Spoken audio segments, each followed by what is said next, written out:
আসসালামু আলাইকুম। আমি মোহাম্মদ মহিতুল আলম ইফরাইন, RM ইন্টারন্যাশনালের সিনিয়র কাউন্সিলর। আজকে চলে এসেছি একটা ভিসা হ্যান্ডওভার ভিডিও নিয়ে। আমার খুব বিলাভড স্টুডেন্ট ইয়ামিন হোসেন ইমনের, সেই কিনা হারবিন ইনস্টিটিউট অফ টেকনোলজিতে কম্পিউটার সায়েন্স অ্যান্ড টেকনোলজিতে মেজর স্কলারশিপ পেয়েছে।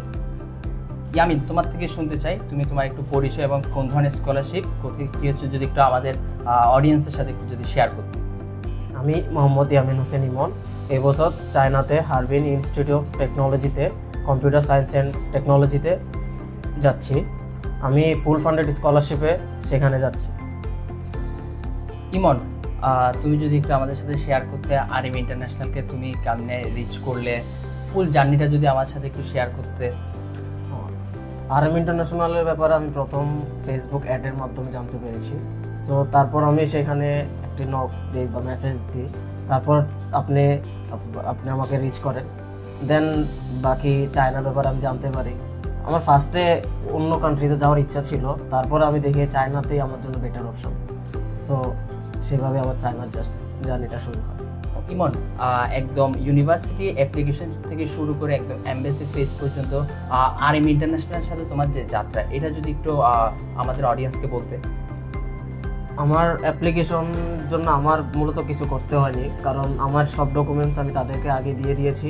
তারপর তারা তাদের মতো করে ভালো যেটা হয় সেভাবে অ্যাপ্লিকেশন করেছে। তারপর ভিসা এম্বাসি ফেস করার সময় তাদের একজন প্রতিনিধি আমার সাথে গিয়েছিল, সেখানে আমার যত ধরনের কাজ বা সমস্যা ছিল তারা সলভ করেছে। এছাড়া যখন হারবিনে এক্সাম হয়েছিল সেক্ষেত্রেও তারা আমাকে সাজেশন দিয়েছে কীভাবে কী করলে ভালো হয়। তো এভাবেই মূলত আমার জার্নিটা। আচ্ছা, এই তোমার এই ফুল জার্নিতে RM ইন্টারন্যাশনাল কি তোমার থেকে কোনো প্রকার হিডেন চার্জ অথবা এক্সট্রা কোনো চার্জ করেছিল কিনা? না, RM ইন্টারন্যাশনাল আমার থেকে কোনো প্রকার কোনো হিডেন চার্জ নেয়নি। তারা খুবই ট্রান্সপারেন্ট ছিল, যেখানে যত টাকা লাগবে তারা আমাকে সরাসরি বলেছে এবং আমার সম্মতির মাধ্যমেই তারা সেটা খরচ করেছে। দেন না বাকিটা আমি তখন দিয়ে দিয়েছি। আচ্ছা, তুমি যদি আমাদের যারা ফিউচার স্টুডেন্ট আছে, HSC পাস করেছে, হায়ার স্টাডিজের জন্য অ্যাব্রোড যেতে চাই, চায়না প্লাস আদার্স কান্ট্রিজগুলোতে, তুমি তাদের উদ্দেশ্যে কি বলতে চাও? আমি বলতে চাই যাদের HSC পরে অ্যাব্রোড বা বাইরে যাওয়ার কোনো ইচ্ছা থাকে, তাহলে তাদের উচিত RM ইন্টারন্যাশনালের সাথে একবার যোগাযোগ করা, তাদের পরামর্শ নেওয়া। ফ্যাক্ট না, মানে ম্যান্ডেটরি না যে তাদের মাধ্যমে যেতে হবে, কিন্তু তাদের সাথে কথা বললে হয়তোবা জ্ঞানটা একটু ভালো বা আইডিয়াটা একটু ভালো পেতে পারবে, ক্লিয়ার আইডিয়া পেতে পারে। সো আশা করি তাদের জন্য উপকার হবে।